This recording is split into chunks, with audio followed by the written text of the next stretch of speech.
Okay, so this next theorem you should kind of think of as a generalization of theorems 18.1 and 19.2. So this one was the theorem about continuous functions on closed intervals. So continuous function on a closed interval achieves its maximum and minimum value, right? That was one theorem. And then 19.2 is saying that a continuous function on a closed interval is automatically uniformly continuous. So let me state this theorem. This is 21.4. So let S D star D star be metric spaces.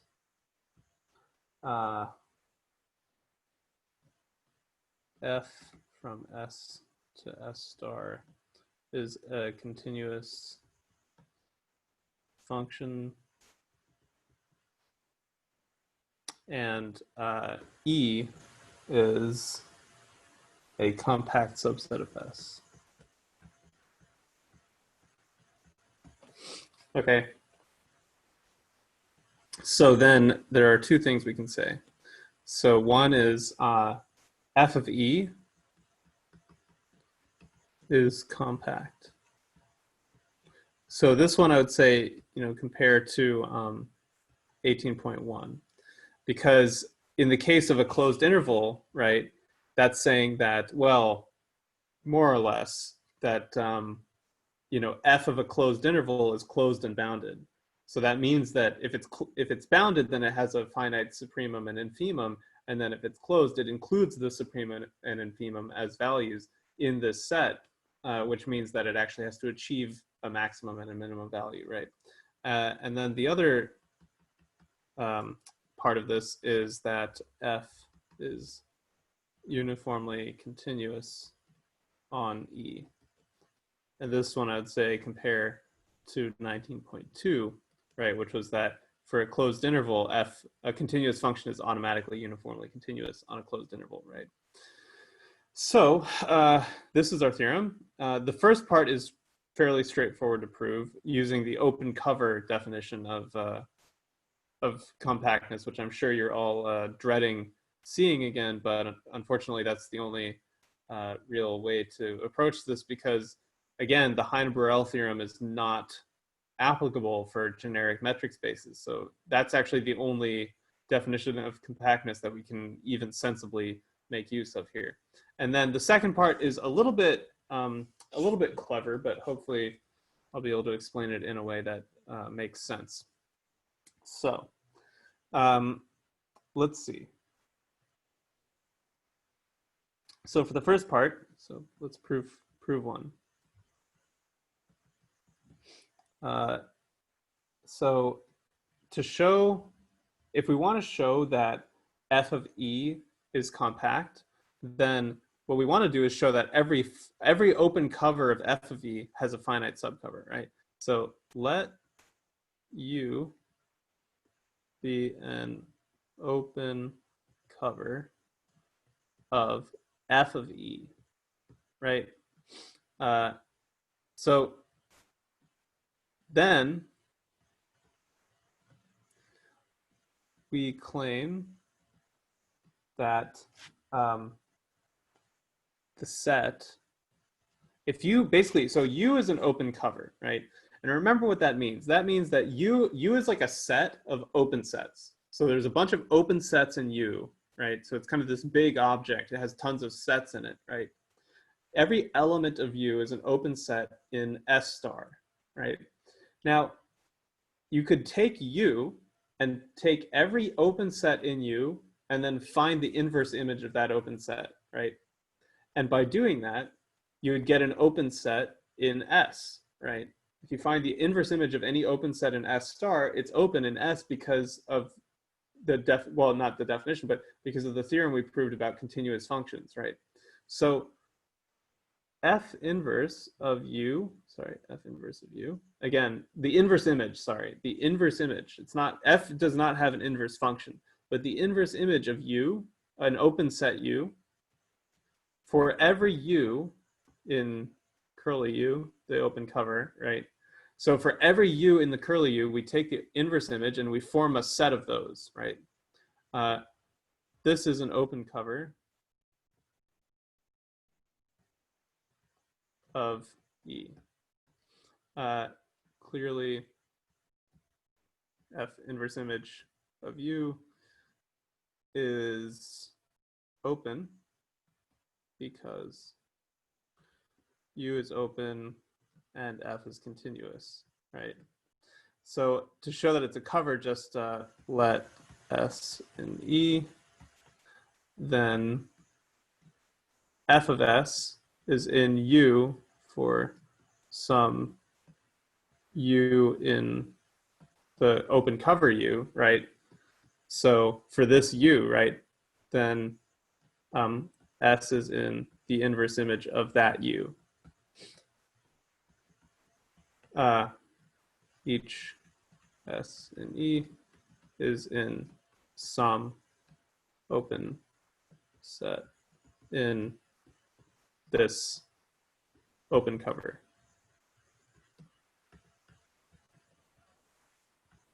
Right, so we just showed that that was just to show that it's actually a cover, right? That it actually covers E. All I have to do is show that every element of E is contained in at least one of these sets, right? Okay, so then because this is an open cover of E and E is compact, there exists a finite subcover. So E is compact. That tells us there exists a finite subcover, you know, F inverse of U1, let's say, you know, F inverse of U2, F inverse of UM for some M, right? There's just a finite, we can select finitely many of these inverse images in our open cover and still have, and that'll be a subcover. It's an open subcover. But then we claim U1 up to UM is a finite subcover of U, okay? Which is what we wanted in the beginning, right? We let U be an open cover of F of E, then we wanted to find a finite subcover.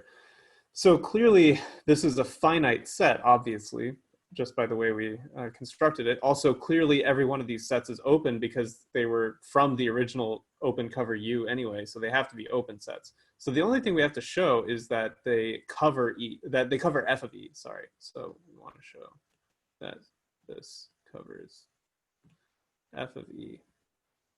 So let's say Y be in F of E.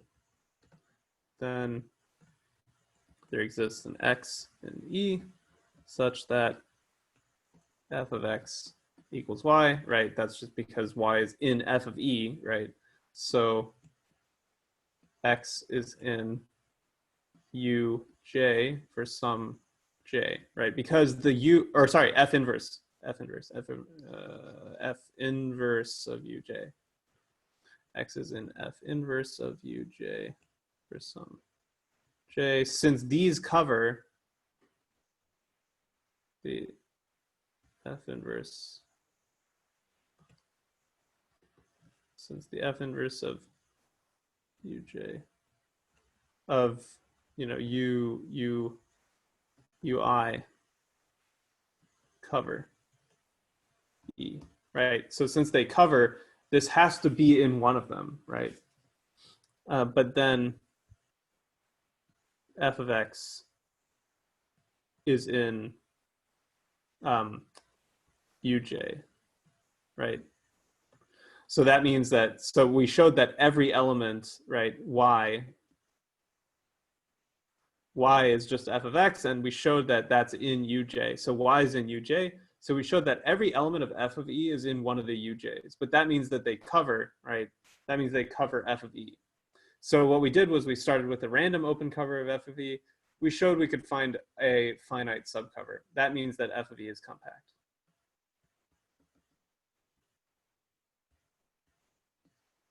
right? Okay, great. So let's move on to the next part here. Right, so we want to show f is uniformly continuous on E. Okay, so there's one key step here, okay, which is, so here, we want to show f is uniformly continuous on E. So the real insight, okay, so, or here's sort of the idea. We want to choose the smallest delta, right, that works. Let's say, okay, sorry, let me be a little bit more careful, right? Remember how uniform continuity works is like you're given epsilon, so given epsilon greater than 0, right? You're given epsilon, and then you have to choose a delta that makes the values of f be within epsilon, no matter where they are in the domain, right? In the set that you're looking at, basically. So in this case, it would be like any 2 points in E, the values of f, if those 2 points of E are within a delta that we pick of each other, no matter which 2 they are, then the values of f better be within epsilon of each other, right? So the idea is it's kind of like you could imagine picking a delta, like you could take one random point in E, right? And then you could pick delta for that point to make it so that the values near of the other points within delta of that specific point are within epsilon, right? And then you could do it for a different point. So like, let's say, okay, given epsilon greater than 0 and a point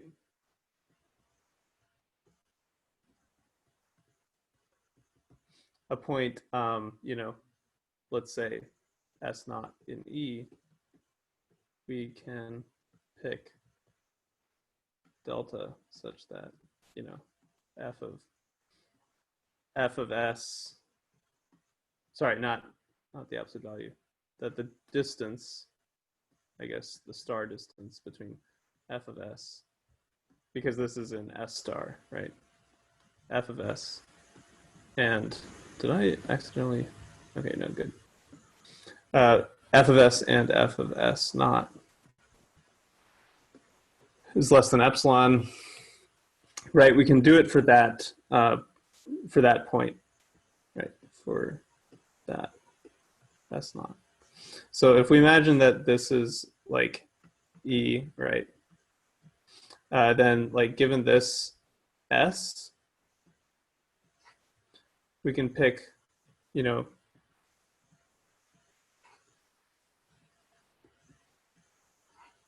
there we go. It's a little bit better. So we can pick delta for that S, or sorry, S naught, right? We can pick delta for that S. We could do it for a bunch of different S naughts. Oops, delta for this S naught. Maybe this one, you know, delta. Maybe this delta can be big. And then this delta has to be very small, right? So we can do it for every point. So we would like to pick the smallest, right? The smallest delta that we have to pick across all of these points. If we could pick the smallest delta, then, you know, that would be good because that would work for every point at the same time, right? The problem is that there are infinitely many, or there can be, sorry. There can be. So there might not be a smallest delta. However, the insight, most of these delta, you know, these S naught delta pairs are unnecessary. Okay, because if you imagine picking a delta for every single point S naught, right, then you would cover the entire set E. But then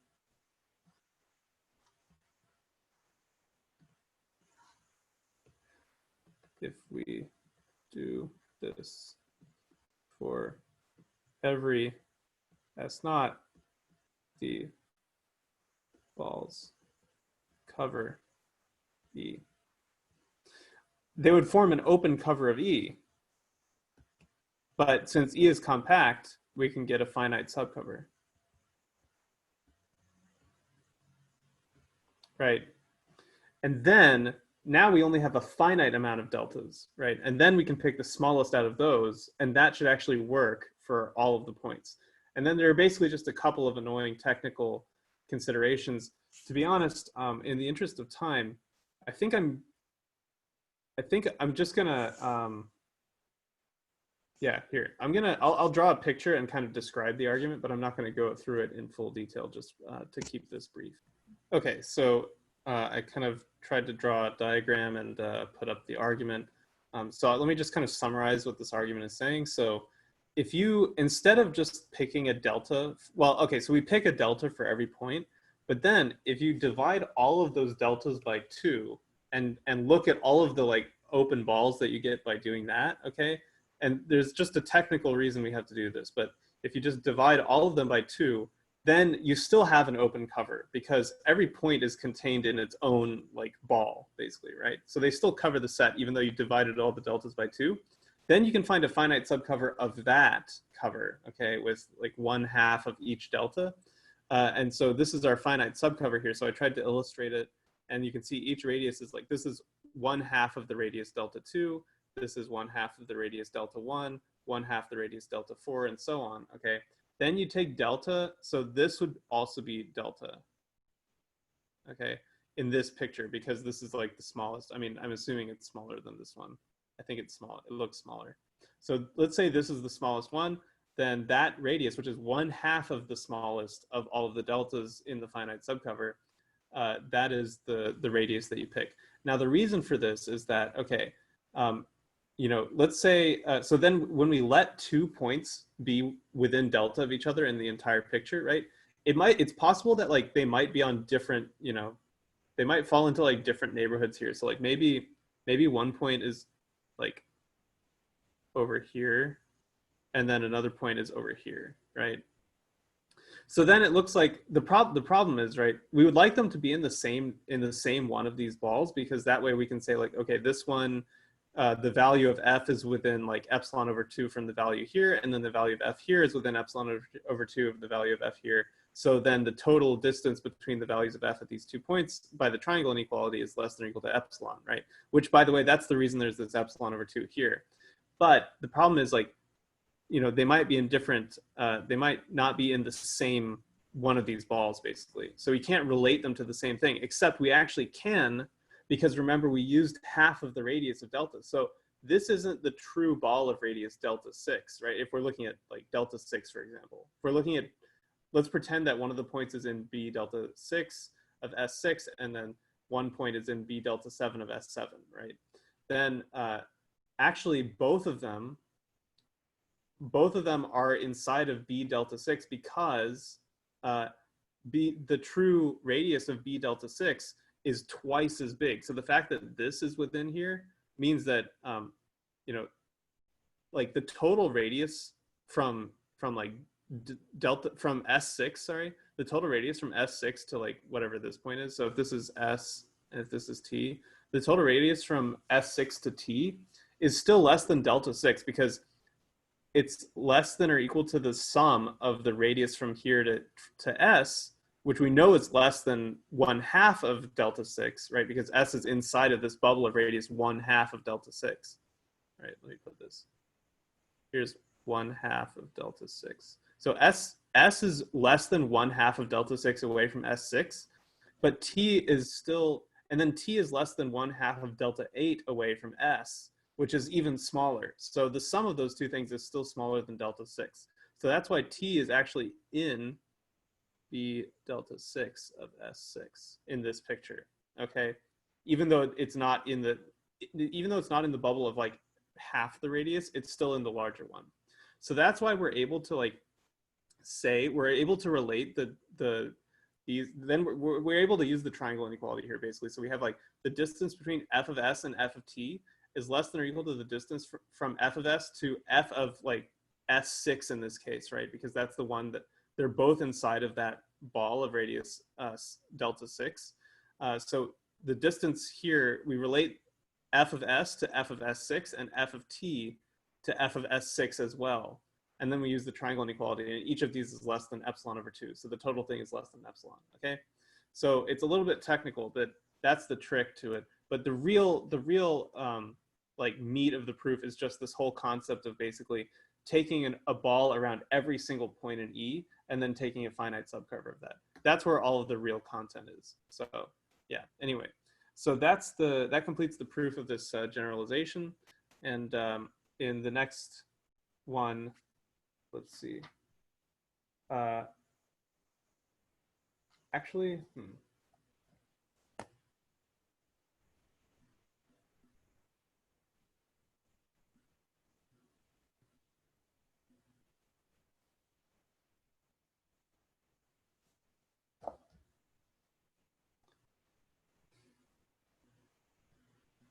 yeah, I think I'll just cut off this video here, and then the next one will be pretty short. It'll just be like a corollary of this, which is kind of closer to the specialized versions that we've seen of this theorem in the past.